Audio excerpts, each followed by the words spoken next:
ಕಿಸಾನ್ ಮೋರ್ಚಾದಿಂದ ದೆಹಲಿ ಚಲೋ ಹಿನ್ನೆಲೆಯಲ್ಲಿ ರಾಜ್ಯದ ರೈತರನ್ನ ಬಂಧಿಸಿದ್ದಾರೆ ಮಧ್ಯಪ್ರದೇಶದ ಪೊಲೀಸರು. ಭೋಪಾಲ್ ರೈಲ್ವೆ ನಿಲ್ದಾಣದಲ್ಲಿ ಕರ್ನಾಟಕ ರೈತರ ಬಂಧನ ಆಗಿದೆ.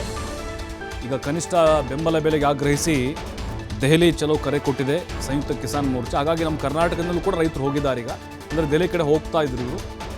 ಮಧ್ಯಪ್ರದೇಶದ ಪೊಲೀಸರು ಬಂಧಿಸಿದ್ದಾರೆ ಭೋಪಾಲ್ ರೈಲ್ವೆ ನಿಲ್ದಾಣದಲ್ಲಿ. ಅಂದರೆ ಮಾರ್ಗ ಮಧ್ಯೆ ಅವ್ರನ್ನ ವಶಕ್ಕೆ ತೆಗೆದುಕೊಂಡಿದ್ದಾರೆ. ದೆಹಲಿ ಕಡೆ ಹೋಗ್ತಾ ಇದ್ರು ಕರ್ನಾಟಕದ ರೈತರು, ಅಂದರೆ ಮೈಸೂರಿನಿಂದ ಹೋಗಿದ್ದಾರೆ ನೂರಾರು ಸಂಖ್ಯೆಯ ರೈತರು.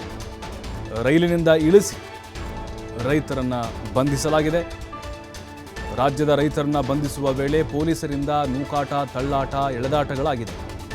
ಈ ವೇಳೆ ಕಬ್ಬು ಬೆಳೆಗಾರ ಸಂಘದ ಅಧ್ಯಕ್ಷ ಕುರುಬೂರು ಶಾಂತ್ ಕುಮಾರ್ ಅವರ ಪತ್ನಿಗೆ ತೀವ್ರ ಗಾಯ ಆಗಿದೆ. ಗಾಯಗೊಂಡಿರುವಂತಹ ಕುರುಬೂರು ಪತ್ನಿ ಪದ್ಮ ಏನಿದ್ದಾರೆ ಅವರಿಗೆ ಆಸ್ಪತ್ರೆಯಲ್ಲಿ ಚಿಕಿತ್ಸೆ ಕೊಡಿಸಲಾಗ್ತಾ ಇದೆ.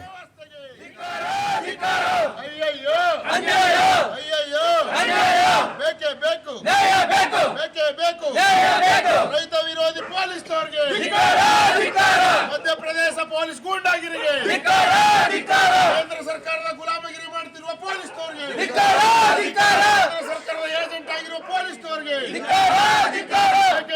ಬೇಕು. ಕಾರ್ಪೊರೇಟ್ ಕಂಪನಿಗಳ ಗುಲಾಮಗಿರಿ ಮಾಡ್ತಿರುವ ಪ್ರಧಾನಮಂತ್ರಿಗೆ, ಕಾರ್ಪೊರೇಟ್ ಕಂಪನಿಗಳ ಗುಲಾಮಗಿರಿ ಮಾಡ್ತಿರುವ ಪ್ರಧಾನಮಂತ್ರಿಗೆ, ರೈತರನ್ನು ಬೀದಿಗೆ ತಳ್ಳಿರುವ ಪೊಲೀಸ್ ಸರ್ಕಾರಗಳು ಅರ್ಥ ಮಾಡ್ಕೋಬೇಕು. ಈ ಒಂದು ರಾಜಕಾರಣಿಗಳು ಎಲ್ಲರೂ ಕೂಡ ಅರ್ಥ ಮಾಡ್ಕೋಬೇಕು. ರೈತರು ದೇಶದ ಬೆನ್ನೆಲುಬು ಅಂತ ಬರೀ ಮಾತು ಹೇಳೋದಲ್ಲ. ಈಗ ರೈತರು ಬೀದಿಗಿದ್ದಾರೆ.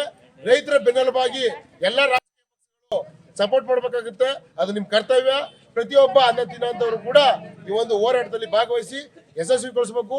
ನಾವು ಯಾವುದೇ ಕಾರಣಕ್ಕೂ ಈ ಹೋರಾಟದಿಂದ ಹಿಂದೆ ಸರಿ ಅಂತ ಪ್ರಶ್ನೆ ಇಲ್ಲ. ಅವ್ರು ಹೆಂಗೆ ನೀವು ಕುತಂತ್ರ ಮಾಡ್ತಾ ಇದ್ರಿ ಸರ್ಕಾರಗಳು, ನಾವು ಕೂಡ ಬೇರೆ ಬೇರೆ ಭಾಗದಲ್ಲಿ ಏನೇನು ಮಾಡ್ಬೇಕು ಅದನ್ನು ಮಾಡ್ತೀವಿ. ಡೆಲ್ಲಿ ಚಲೋ ನಡೆಯುತ್ತೆ. 13ನೇ ತಾರೀಕು ನಾವು ಯಾವುದೇ ಕಾರಣಕ್ಕೂ ನಾವು ವಾಪಸ್ ತಗೊಳ್ಳೋಂಥ ಪ್ರಶ್ನೆನೇ ಇಲ್ಲ.